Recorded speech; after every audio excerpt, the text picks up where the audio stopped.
Hey, you there. Thank you for watching, and welcome to Forge Lines Forever. Today, I have a 6v6 custom match here on the most amazing Nuke map generator. Let's go ahead and introduce our teams and our players, starting off for Team 1 in the north, and anyway, Team 2 in the south. Starting off with Team 1's Western player, we have in Royal Blue, it is ready for action. He is a Cybran for this match as a 1200. To his east, we have in lightest red pink, it is Mutso playing as a UEF as another 1200 for Team 1. And rounding out the front line, we have as a 2000 rated player, the highest rated player on Team 1. And in the game overall, he is Safer playing as an Aeon in Emerald Green. To the northwest here, starting off from the left to the right, we have in Batman Gray, it is another Aeon for Team 1. As Melon-wise, he is a 1400. To his east, we have another UEF here for Team 1. It is a Desert Wolf 216 in Ruby Red as a 1500. And rounding out the lineup here for Team 1 in the northeastern corner of the map, we have Emperor Norman. He is a Cybran. He is an 800 again in orange, the color orange. So for Team 1 side of the map, they have 2 UEF, 2 Aeon, 2 Cybrans. I think I did that math right. And no Seraphim for Team 1. Starting off with the Western player here on their front line, we have in Pac-Man Yellow is a Hershey. He is an Aeon. He is a 1600. He is tied with 3 other people for the highest rated player on his team. So 4 of the 6 players on Team 2 are 1600 rating. And to his east, we have as an Aeon, it is Lila Skatinger. I think is how you say that last part of the name. Lila for short. And Aeon for this match as a 900 in Rust. In Barbie Pink to his east, we have the first Seraphim to be introduced. It is Alfie123 as a 1600. So again, tied with Hershey and 2 other players on Team 2 for the highest rated player on his team. Again, in Barbie Pink as a Seraphim. To his southwest here, we have in, what is it, Amethyst Purple. It is Odd Nuts, definitely an odd name there. He is a 700 as a Cybran. To his east, we have in Chevy Crimson, already making his way to the middle of the map here. I might slow this down here because we might have some come-on-come actions occurring just momentarily, even before I'm done with the introductions. It is Boss 1100. He is not 1100. He is a 1600, so tied with Hershey and Alfie123 for the highest rated player on his team. And again, he is a UEF for this match. And rounding out Team 2 before that come-on-come action, which happens probably right about now. There it goes. We have on the eastern side of the map here for Team 2, it is Tynet as a Seraphim in Stitch Blue. Again, as a 1600 type for Boss, 1100, Alfie, and Hershey for the highest rated player on his team. And for these 12 players on the map, particular reclaim situation currently sitting at, pushed button too many times, 15,000 mass in reclaim, which makes it just slightly over 1,000 mass per player. About, I think it's about 12-ish, maybe 13. Trying to math in my head. I don't know. Math is hard. Anyway, a decent amount of mass to grab. You can see they're in the middle of the map here, and there are 3 essentially distinct lanes. We have west, middle, and east. And there is some potentiality for some dropping of some units. Looks like Team 2 is doing that here on the eastern side of things. And in terms of the mexes, it is another snow map. So I've enabled the mexes on the mini map here just to add a little bit more visibility. So you can actually see where they are. It is, again, very, very hard to distinguish because we're talking about white, lightish blue on top of lightish green. And good luck distinguishing that. So again, main bases, of course, are very, very important, as well as a 5-star mex position on the eastern side here, and another quad mex here on that east side as well. Not really a lot of mexes in the middle. It's going to be mainly focused on that reclaim, and of course focusing on grabbing or keeping or denying those mexes on the sides that players are not on. So you could see, 6 players on Team 2, 6 players on Team 1. They're not essentially sandwiched to one side of their map, but they're more focused on that side. So this is going to be more of a vulnerable spot. We already see players on both teams moving in to secure that side of those maps, or their sides of the maps at least. More come-on-come action here between Team 1's ready for action, definitely ready for action here, and going for Boss 11's comm. Boss is dropping hit points very, very quickly here. Almost sub 25% hit points, does kind of dip into the water, but actually isn't fully covered. And we'll dip actually into the red. We have Team 2's Odd Nuts and Hershey nearby, 2 assists. So not necessarily all on his own. But again, very, very weakened. Could easily be taken out by a couple of gunships. So has to be very, very careful that he gets under that water or get some support, get nano upgrade or something on board that comm. Because he is in danger, especially with Team 1's Desert Wolf 216 going for a gun speed and range, gun damage and range on board that UBF comm. On the eastern side of things, not really a lot of action from either team, but it looks like there's a little bit more presence here for Team 2. So it looks like Team 1's focusing more of their efforts on the western side, and Team 2 kind of split down the middle a little bit, but not really a lot of action in the middle between anybody, so mainly focusing on the eastern side for Team 2. Of course, bar the western engagement. We boss getting up, both getting upgrades, says Hershey. Yes, there is a gun starting here for ready for action. They'll put 2 gun comms versus no gun comms so far for Team 2. So heavily outgunned, bar another joke inserted there somewhere, versus 3 players on Team 2. But we do see Hershey's going for T2, so maybe he's going to go for more of a defensive side of things, get some PD. Maybe he'll get some torp defense. We could see maybe players hopping in the water very quickly, so having T1 even at a minimum just to deny that inbound comm in the water might be beneficial. There's not a lot of water on this map, but it is, there's a decent amount of ponds in the middle, so we could see a little bit of denial of using them at least with those torpedo launcher, not PDs, but just torpedo launchers. We do see stealth has been started on ready for actions comm, and T2 started for Desert Wolf, not going for nano. So again, kind of a more offensive defense and more offensive utility. But again, stealth is only a stepping stone to nano. So everybody who wants nano, who's a Cyber, has to build the stealth upgrades. So it's just kind of, a means to an end by some degree. We have upgrades in the east here. Team 2 Seraphim Commander of Tynet going for his gun upgrade and gun range. Started for Sapir, already has the speed 1 on board.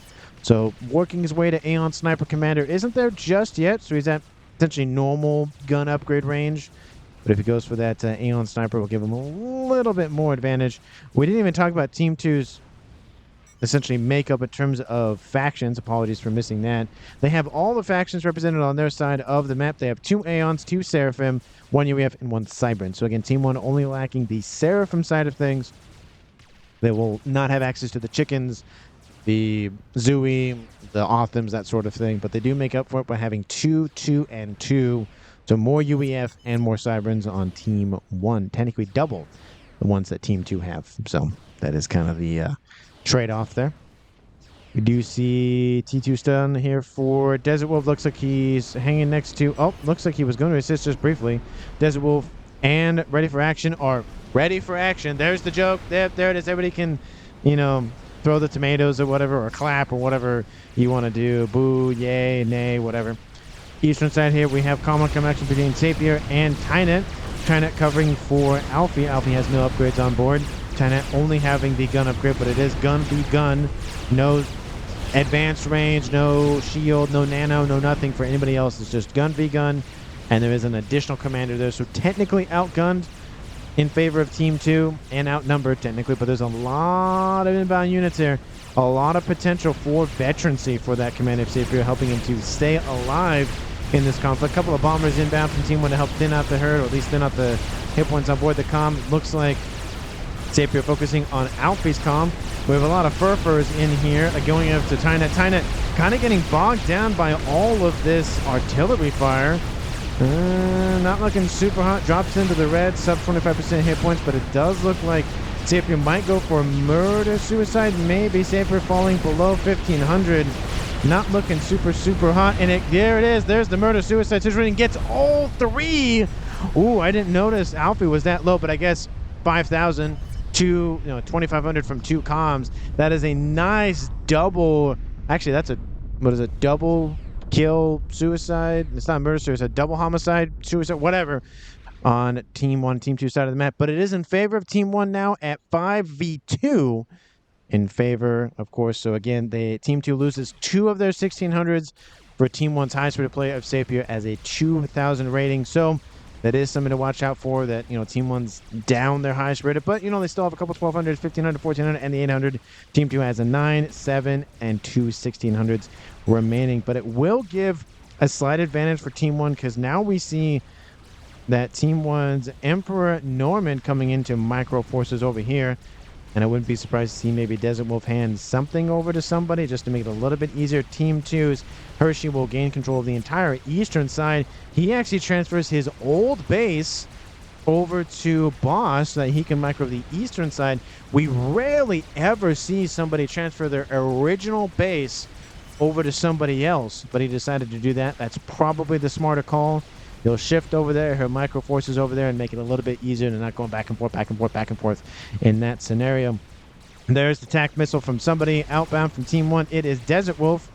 And again, he's a UEF, so maybe we'll see a Billy Nuke. Maybe. We have 3 UEF comms in this game, and none of them have died yet, so we still have 3 potential Billy Nukes, and of course a couple of Seraphim. Actually, both of the Seraphim comms for Team 2 are dead, so no tac missiles from them. So only have to worry about the attack missile possibility in Boss 11 for Team 2.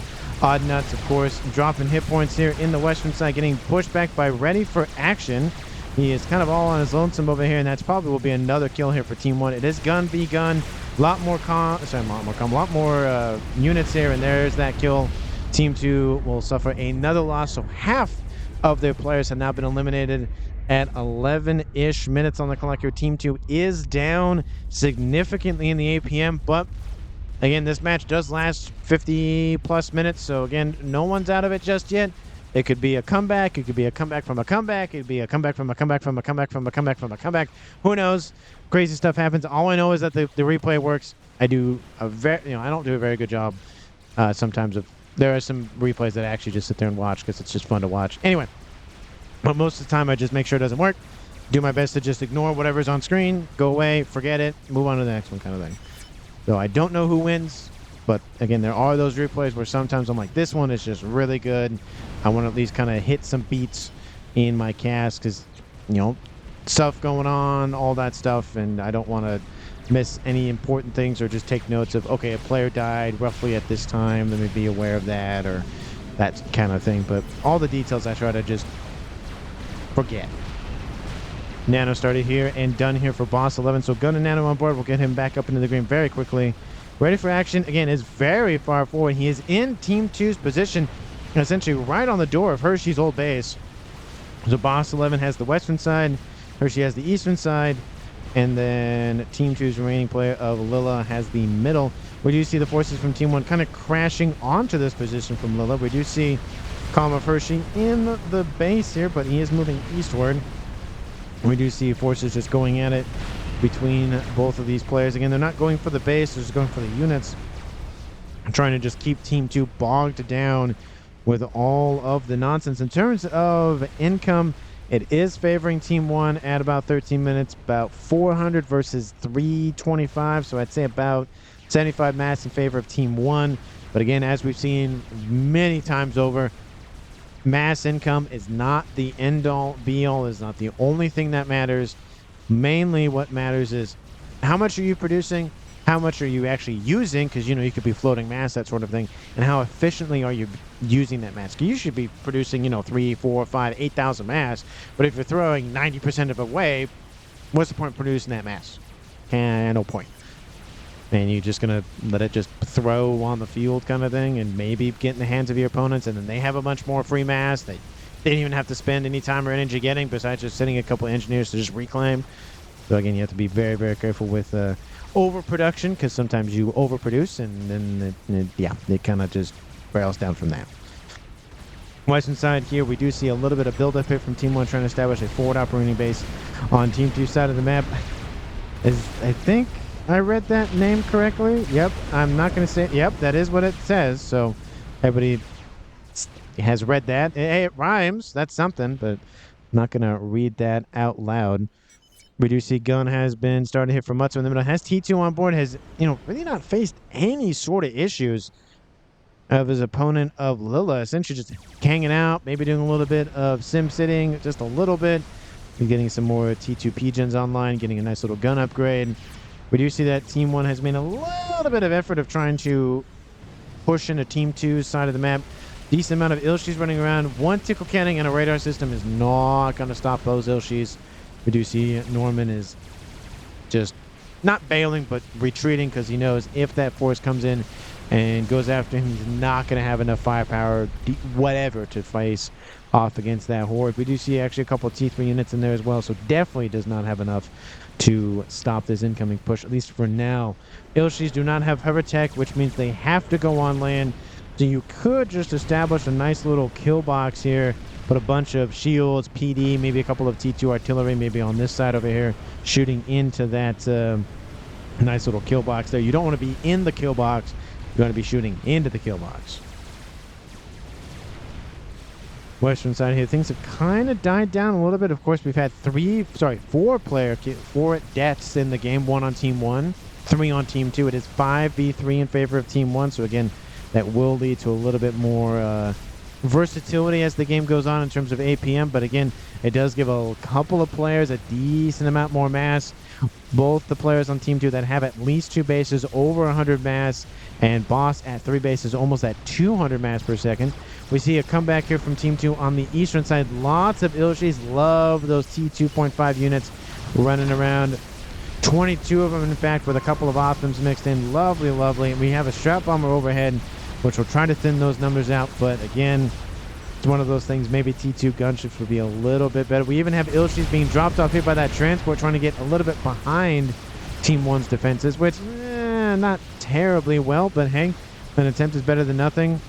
We have Mutso coming in from the middle here to go after just a little band of Ilshis running around. Again, look at how fast those hit points are being shredded off the comm. Again, it is +1 currently, but he drops into the yellow, and he was at, I forget what the exact number was, at 14,000, so he's lost 4,000 hit points essentially in that engagement.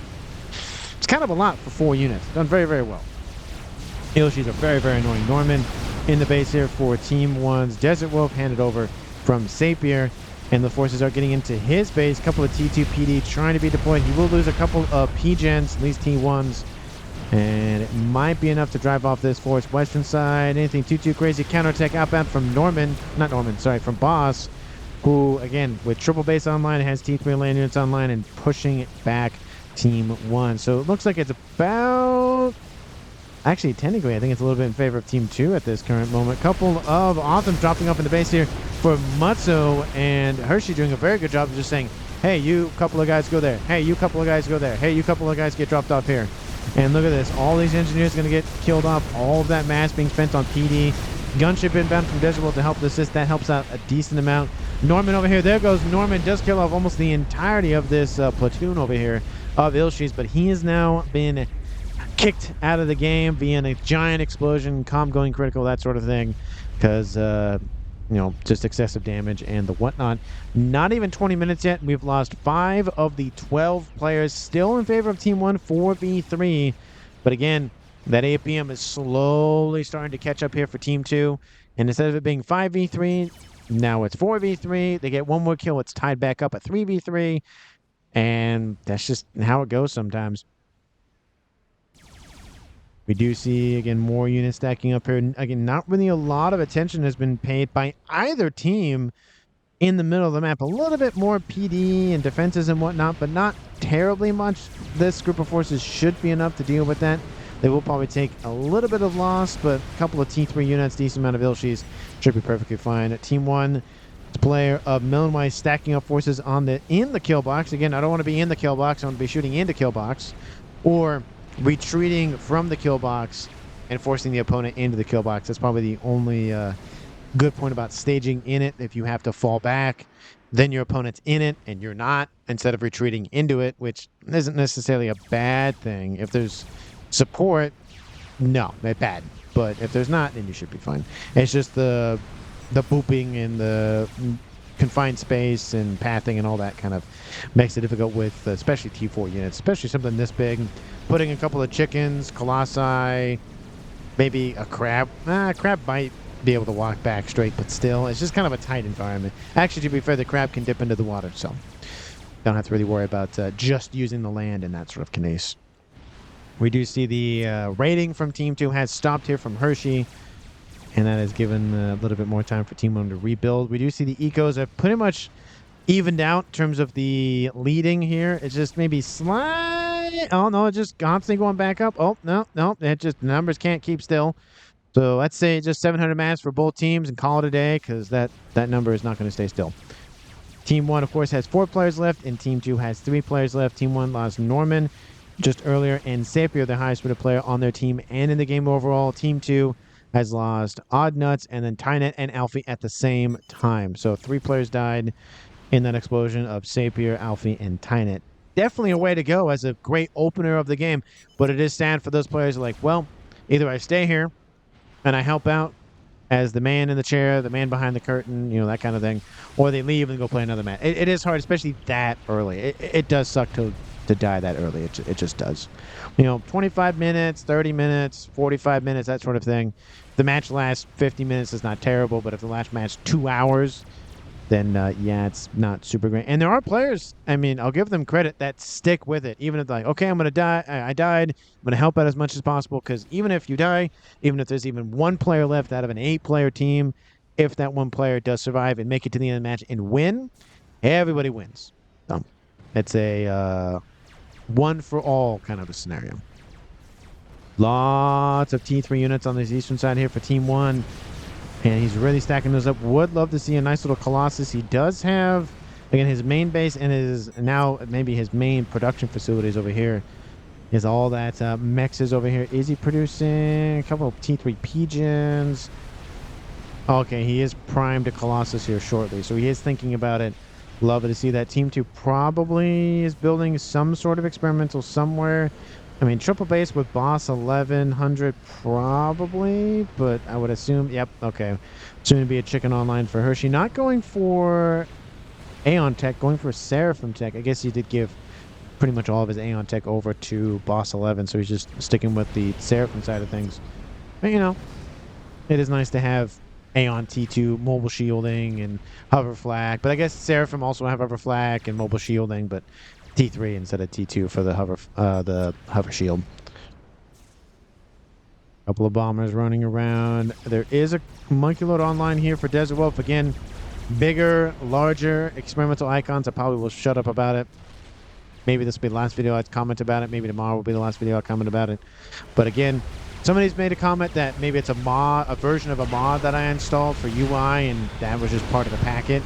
It could be a newer version of a mod that I just didn't download on my own machine, not my old machine, my normal machine, because I just downloaded the mod, and I don't know if they auto update or not. I would assume that they do, but you never know.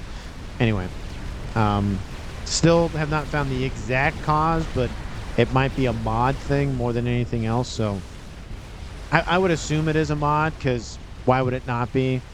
I should have done testing. What I'll probably do is after the recording, I'll probably turn off all the mods, go into a game, go back out, see if if that changed or not, and then go from there. So that'll probably be my testing grounds, and then from there I can try to nail down what exactly the mod is, and then add it to the main repertoire. Because as much as I don't like how big the icon is, I wish it was just slightly bigger, not this big. It is nicer for me to oh, look, there's 8 experimentals sitting there instead of looking for some tiny little dot. Because it also works for satellites, which is very nice, and I believe it also works for game enders and stuff, so it makes it a little bit easier to spot those, especially when they're underneath, pigeons, shielding, all of the goodness that we love to see experimentals covered with and protected and the whatnot. PD Spam says, Sapir. Yeah, there's a couple of PDs, but the monkey, is that 4-star vet? There's a couple of laser weapons, 10,000 hit points on board, nice little Otham. Gonna get a nice T3 mech that it's gonna get pretty close, but unfortunately does not get enough veterans to survive a little bit longer. A couple of gunships came in from boss to help out as well, but I think those were just late to the party at that point. A little bit of mass for Team 2 to scoop up there from that monkey lid, but again, this quad mech position is gone. All those production facilities are gone. 1 T3 mech was killed off almost enough for 5-star vet for that monkey lord, so definitely paid for itself. And now we have T3 gunships running around for Team 1. Looks like both UEF players in the air department. It is Cybrin, but it looks like he does have UEF tech as well. Team 2, of course, we saw those broadswords. Looks like it is only UEF in... Oh, no, we have a Seraphim one here. Looks like he's producing some scouts, some spy planes instead of just ASF. So maybe we'll see ASFs outbound from Hershey, maybe not. But at a minimum, he has access to it. So, have it, not need it, not have it kind of thing. Nice little Fat Boy online here for Team 1. Team 2 has a chicken. Close range, obviously we know which way it's going to go. Long range, obviously we know what's going to go. Wow, I can't even talk. Which way it is going to go. We'll see if Team 1 is producing another one. Nope, not as of yet, but maybe he'll produce another one here shortly. And of course, with a map this size, you can't see the northern and southern borders of the playable space, void, ocean thingamajig. So that Fat Boy does offer a lot of coverage. Essentially, you can cover an entire lane all by its lonesome. Dude, GC is commented by Sapier. Love the assistance from Sapier. He's still in the game, even though I guess, I don't know who triggered the murder-suicide. It probably could have been Sapier, because there was 2 players for Team 2, and I highly doubt, I mean, it's possible, but I highly doubt, I think it was Tynet who was lower, would have Control K'd, killing off Sapier, and then accidentally killing off Alfie. I think it was more, not determined, but purposeful for Sapier to do it. Again, 2-1. I mean, that's a good trade. Team 1 did that for every engagement. It was 1v2 and they got a trade in that regard. Then Team 1 would have 3 players left and they win by default like that. So it's a good engagement there. All of the forces pretty much from Team 1's Mutso cover eastward or move eastward to deal with this chicken who's sitting in the water. It looks like some pings going down saying, move that chicken. Then move that bus, move that chicken. And there goes the retreat on that western side. Another attack inbound. Colossus is down. Colossus is down. One more remains. Tons of these nice Harbingers running around for both teams, but Team 2 looks like they just have the bigger portion because they have more mass, considering it's 500 versus 350. The second Colossus is not down yet. About a little under 50% hit points, but that is a reclaim field. By all means, Team 2 is going to be eating good tonight. 78, how far can I get in? 75,000 mass right there. Total mass on the field, 89. So hefty percentage on that little bit of fighting. And now Team 1 doesn't really have that much to cover this. Yeah, there's more Harbingers inbound all the time. There's a crab being built. That's almost done. We have forces inbound from ready for action to move into cover. But Team 2 is going to take the advantage while they have it, and we do see ASFs. I don't think we've had an air fight. Looks like it was just gunships involved in their prep for Telemazer, perhaps, as Sapier. They don't have Telemazer anymore because they lost Oddnot, so they don't need to worry about that. Now, Team 1 has access to Telemazer still, and that's probably why I pointed to ready for action, but that Team 2 has to worry about that. Team 1 doesn't have to worry about that, at least in that regard. Lots of Team 2 PD trying to be spammed up to deal with this incoming push. And that Colossus is going to take a brunt of the damage, but there's so many Team 3 units nearby. A couple of ASFs running on, and an explosion on the eastern side here. What happened? Desert Wolf killed off by Hershey. Looks like... what's that? I don't know what that is. I'm going to look at that in a second. Western side is still under attack. And there goes the base hit from Melonwise. It is now a tied 3v3 game here at 31 minutes on the clock. Gunships are inbound, and I'm assuming those ASFs are inbound to cover it. Yep. And are there ASFs inbound from Team 2's boss? He might be a lost cause. Will he go for it anyways? There's some T3 AA nearby, some bouncers that's going to help thin out at least a little bit. ASFs are going to target the gunships. The Colossus is now dead. There's still a couple of Harbingers that Team 1 has to deal with, but there's a lot more gunships still here. And there's a Colossus chasing them anyways. And it looks like Team 2 is going to win the fight regardless. Boss might lose most of his, but Melonwise will lose the remaining ASFs and the gunships. But he does eliminate pretty much all the Harbingers, so it is not a great scenario, but it does look like even a couple of these nice little Harbingers take out this base. I don't know if that looked like it was Control K there for a second. Gunship's still online somehow, but the entire western side of Team 1's base is just wiped out. I don't know what killed Team 1's Desert Wolf. I mean, Hershey got the credit for the kill, but I don't see any sort of big ticket items. I mean, a couple of, that's dead. No, I don't see any big, 1,000 kind of strap bomber thing. It could have been, but weird. Yeah, I don't really see anything over there. Again, there's a chicken over here. I highly doubt that chicken walked all the way over here. I would have seen something, which I didn't see, so must have been something. A donut online for Team 1's Boss 11. He has air control. At least his team, he does, and with some assistance from his teammate of Hershey. Team 2 has air control. I wouldn't, maybe dominance. I don't think they have that many ASFs. Oh, they have enough. I think they have dominance, especially with that donut running around. This is going to be not great for Team 1. Again, they are now tied 3v3. Eco situation slightly favoring Team 2. Map control heavily favoring Team 2, I surmise. Even though, it's not completely controlled by Team 2, a lot of it has been denied at a minimum, which is almost as better than having it. Base hit for Boss, but ready for action being annihilated by Boss's nice little donut here. We do see a couple of AA being deployed. It looks like, yes, it will fall right on top of all those engineers and the P-gens. Oh, that's a boom. Yeah, that's a little bit of a boom. That's not a kaboom. That's more of a boom. Still, Harbinger's trying to get into the back line here from Melonwise. Looks like he's deploying Restorers, which again, air-to-ground weaponry, not good at all. But it's better than nothing. But they are better at fending off against air units. So, in a kind of a hybrid gunship, ASF kind of fleet, not fleet, Air Force. Is it still fleet if it's in the air? I don't know, fleet for Navy. And then Army. Is it still fleet in the air? Maybe it's still fleet in the air. Anyway, Restorers, help out a lot. Take a look at the game overall. Team 1, again, 3 players left. Just lost Decibel a couple of moments ago in that huge, not in this engagement, but, during it, I should say. Team 2 still at 3 players left with Hershey, Lila, and Boss 11 being the remaining. Map control, again, it is slightly favoring Team 2 generally, but they have denied a huge chunk of Team 1 stuff over here on the western side. Lots of mexes, just not any more active would be able to be a better way to put it. Let me know down in the comments who you think is going to currently win this game. Of course, if you haven't done so already, please like the video and subscribe to the channel. And as always, thank you so much for watching. I really, really, really, really, really do appreciate it. And again, thank you for all the support, watching the the view number go up, the subs go up, the likes go up, all the good dopamine things go up. I really do appreciate it. So again, thank you for watching. Thank you for doing all those YouTube things. I really do appreciate it. And again, just shout out to each and every single one of you who continues to support me, whether you've been here since today, yesterday, tomorrow, for day 1, day 2, day 9,990, whatever day, even if you never sub, even if you never comment, watching the video, I really appreciate it. So thank you. Sometimes I get into those gratitude, not rants, but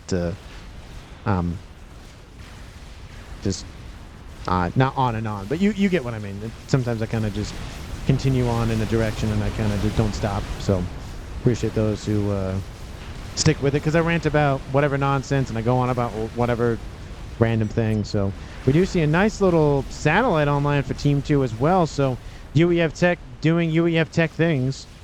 Where is it, I wonder? Ooh, let's use the big giant circle icon to see if we can find it.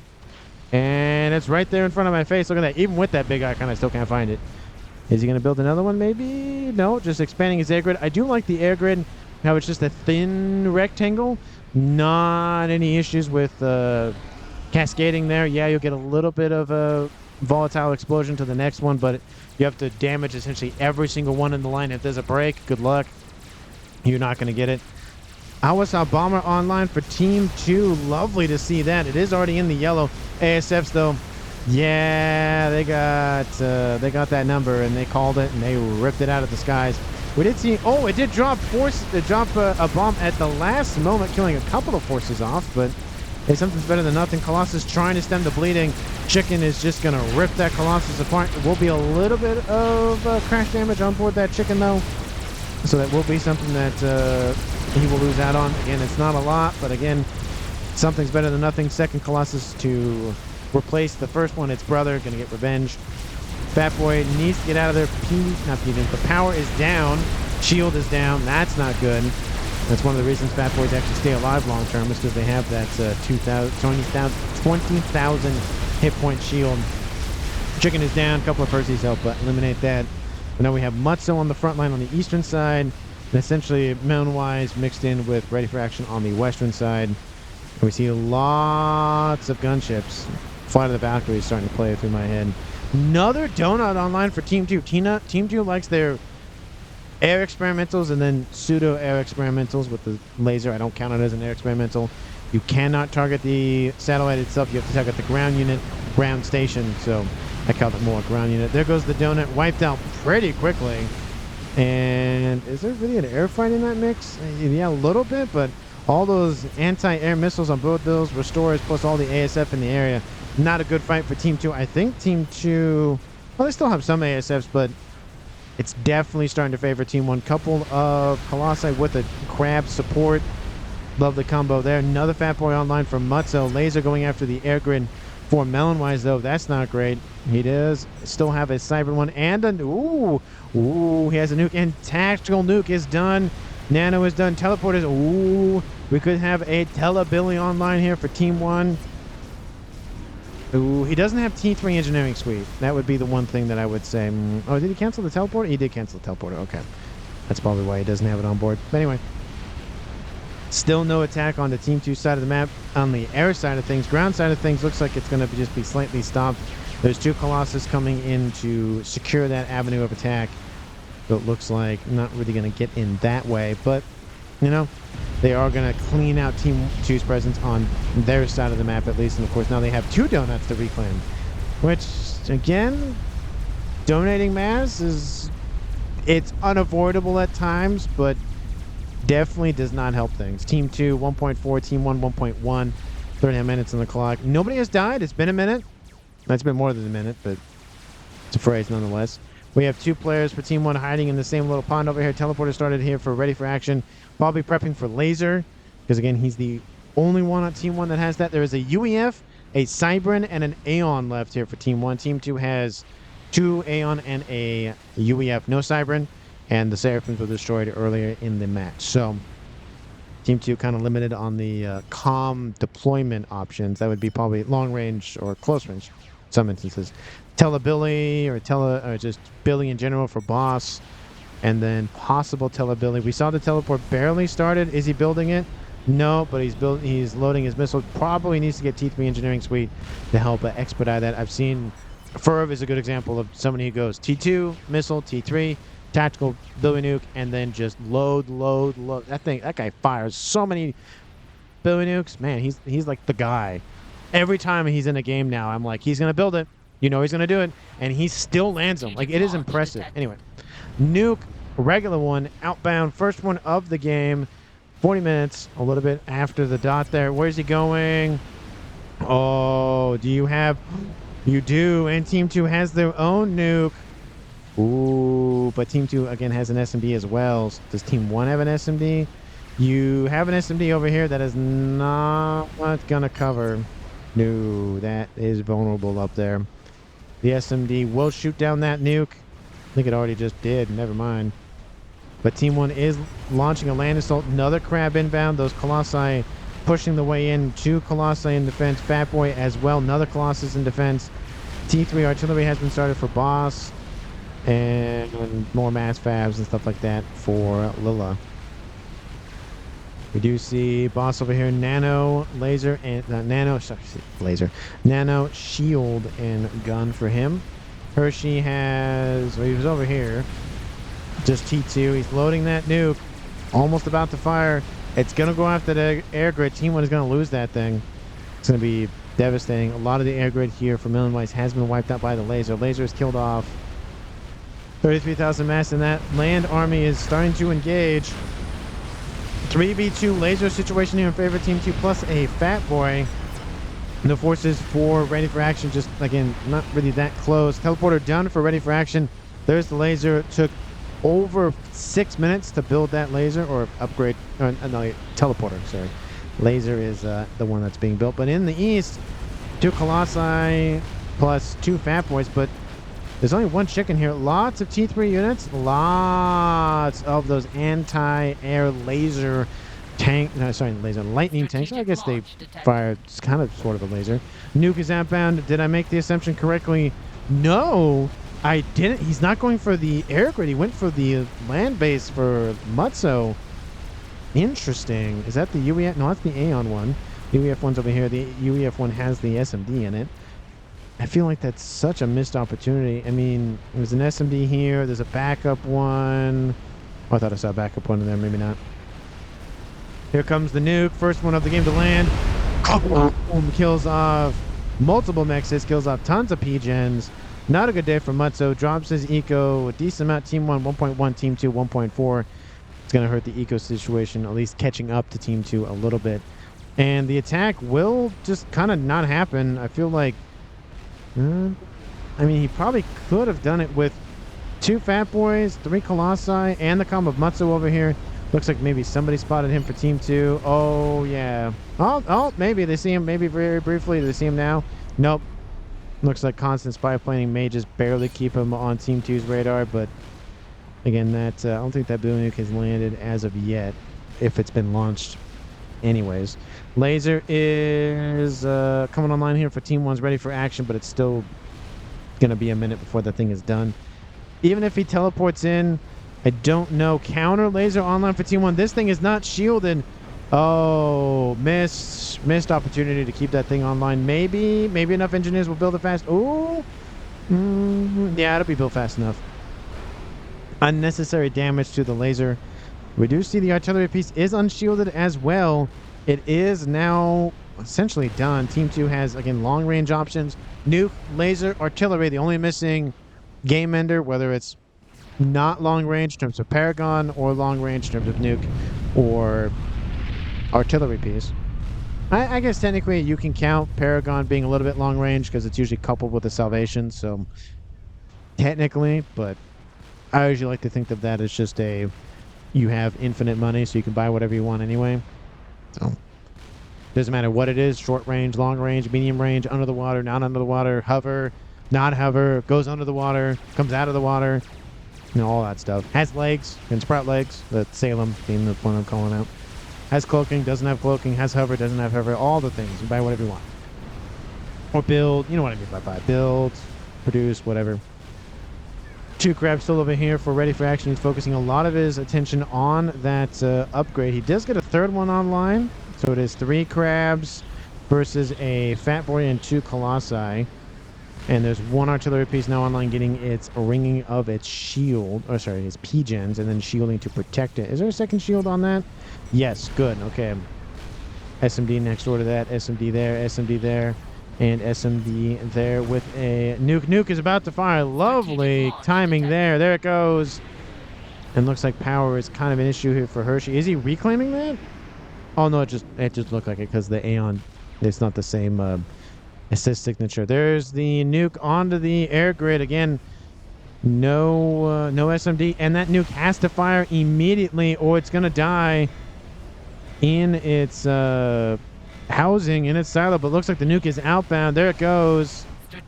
It will fire before the one from Team 2 lands. There it is. Will it be out of range anyways? Maybe? No, it's the Cascade. Kaboom! There goes that nuke. Kills off that air base there and the nuke here for Team 1. And it killed off 100 and almost 50,000 mass. Is there an SMD in range? Maybe it was an edge nuke, maybe? Here comes the nuke. Oh, it was edge nuke. Look at that. It will take this base out. A lot of T3 land units taken out. Kaboom! Can't see how much mass it killed off, but we'll say 40,000 at least, just to give it a nice number there. I'm not going to say 30. It's actually 36,600 mass. I'm not doing that. Even numbers. Even round numbers. Don't care. Or just round numbers in general. No. 4 chickens over here for Team 2's Hershey. We did have those... oh, they're over here. 3 Fat Boys. No shielding. Oh, no, they're shielding. Okay, just kind of hard to tell with the map. 3 crabs and 2 colossus. Ooh, we could see one final push down the middle from Team 1. 40, almost 47 minutes on the clock. The problem is there's a lot of stuff over here and a little bit of important stuff over there. Billy Nuke lands, and it will at least shove those experimentals away just a little bit. Fat Boys will help keep that army back. Team 2 is going to have to push everything over, and Lilla gives everything over to Hershey. Don't know if he has to go or something, but he's still in the game for now. Sorry, BRB. Oh, okay, that's fine. But again, not the best moment. It gives Hershey a decent amount more mass income, though. 900 and Boss at 500. Team 1 still staying at that 1.1K versus Team 2's 1.5. Artillery, of course, going after, I would assume... Oh, you're going after the comm of Mutzo. That's, that's seems targeted. Gets another shield online. Does he have T3 on board now? Yes, he does. Okay, good. Almost like he heard me from the ether or something. We do see that attack is inbound. One final push. You shall not pass. Look at this army. It's all mixed in together. Lovely to see it. Cybern, Aeon, and UBF forces all just assisting one another. We have sniper bots. We have bricks. We have bounces. We have Percys. We have Klugers. We have parashields. We have... Okay, technically those fat boys should not be there. They should be behind the crabs. But anyway... Lots and lots of stuff. Oh, they have to go forward. They can't stop. Oh, those fat boys are dead. That's a close range fire support nuke. Oh, it is outbound. Oh no, that's way too late. You can't split it. It is way too close. That's going to be a deadly nuke for Team 2. Not a good nuke for Team 1. This might end the game right here. Deals a lot of damage to those crabs. Kills off all but one of the fat boys up there. Colossus continue to push in. ASF's coming in to cover, but that was a devastating nuke. Oh, that was rough. That was a very well-placed nuke by Hershey. And Team 1's forces just could not move out of the way in time. Both of the crabs are now down. At least these two are. One more is alive still. ASF's wiped out. That is... That's probably game for Team 2. That was devastating. Ooh. Want to try teleporting on alien media to kill with collateral? Would be a one-way trip. Yeah, that would definitely be a one-way trip. I mean, 319,000 mass killed. Killed off 150,000 in one nuke. Did a very good job with that. Ooh. Ooh, that was... yeah. Not great. And there comes the the Colossi and the Awasa, which is actually taking a lot of AA fire, to be fair. Fat Boy, I was gonna say still alive, but the Colossus beats me to the punch there. Lots of Team 1 bombers over top, just kind of eating alive the rest of the stuff over here on the western side. Will he he's gonna teleport over here first and then probably swing over there to the west. That might be the last thing Team 1 does. There is that satellite still over top. I know Team 1 had a satellite at some point. I think it might be down. Don't know where it would be, even if they had... I mean, they did have one. I just don't know where it is. And let's see. Is he teleporting in? Not just yet. Middle of the base is gone. Here comes the floodgates from Team 2. Yellow comm here somewhere says Sapir. Yep, they have spotted him. Maybe build some T3 torp bombers and just throw them at that comm and maybe try to kill them off. Looks like the ASF actually tried to go after the bomber. Bomber's almost dead, but ASFs don't even care because they have the majority stake anyway by a decent margin. Here comes the teleportation right on top of the nuke, but pretty close to it. Out of range of the Team 1 pigeons, I think. There goes the pigeon there. Oh, sorry, Team 1 PD there. The nuke. There it goes. Kills off the base there. Of course, comm of Hershey no longer there. Will the bomb drop on top of the comm of ready for action?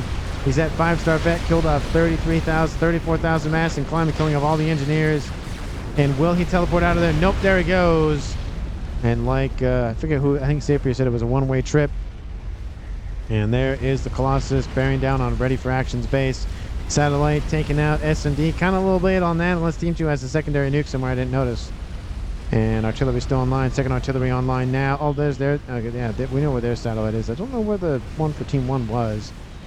But pigeons are down. Oh, pigeons are going to go down because the shields are down. And that's probably going to be game right there. Like I said, that one push, that could have been Team 1 saving grace, but just wasn't... It wasn't in the cards, and Team 2 had a nuke, and it was a well-placed nuke. Just couldn't go anywhere. That's the kill box right there. Right there. They couldn't really go anywhere, and there it went. I think all of it most of it should have been transferred over to one player to micro. I think it was just too many players trying to micro the same roughly the same force in the same area. Just didn't really go well. Explosion over here on the eastern side. Mutsu has been killed up by Hershey. Looks like I don't know what he. Oh, it looks like Otham's that went in to kill him, and then that leaves Team 1's Melonwise remaining. Will he teleport out of there? Will he control K? We'll say c'est la vie, try to offer a draw or something. How they doubt the draw is ever going to be accepted, at least in this case. And Melonwise's base, of course, is being wiped out. Everything transported to him anyways. Bomber going to land on a ton. Nope, doesn't drop the payload. So, never mind. Thought he was going to drop that bomb there, but does not do that. Looks like there are T2 Tort Bombers over here. Are they going to go for the comm of Boss? Does Team 2 see this? Team 2 sees this. And the question is, do they pay attention to it? No, this might be Team 1's last hurrah. Oddnut says calm. Probably talking about, yep, Melonwise. Let's see if that bombing run happens. We see Boss trying to get out of the water. He does have the shield on board, and he's pretty much close to the shore at this point. Torpedoes will land. He doubles back. Actually, a lot of those bombers do get taken up by flak. I couldn't see him. Oh, that's unfortunate. And another group lands, but doesn't kill off the shield enough. That's probably the end of Melonwise. Yeah, he teleports out of there or whatever and says, see you later, bye. And that is the game here, folks. Not a scratch, says Oddnuts. Let me know down in the comments what you felt about the game overall. MVP for me, I think the move for Hershey, giving over his base on the west to Boss 11, giving him control of the western side, focusing on the eastern side, very great play. And then going for the nuke. I would have loved to see maybe him target the air grid first, but that's my little gripe there. Besides that, did a very good job pushing in, just being annoying with the the Ilshis, the chickens, all that stuff. And then that glorious 150k plus mass kill nuke. Glorious. Granted, I know technically he didn't kill off the crabs, and then the nuke got credit for the damage that it did to the crabs after they were dead. Point being, 150,000 mass was either killed or mass in terms of hit points were removed by that nuke, that one nuke, and it destroyed over 300,000. So did very, very good job. So I think for those couple of facts, Hershey gets the MVP for me. Let me know down in the comments if you agree or not. Thank you so much for watching to the very end of the video, and I will see all of you in the next one.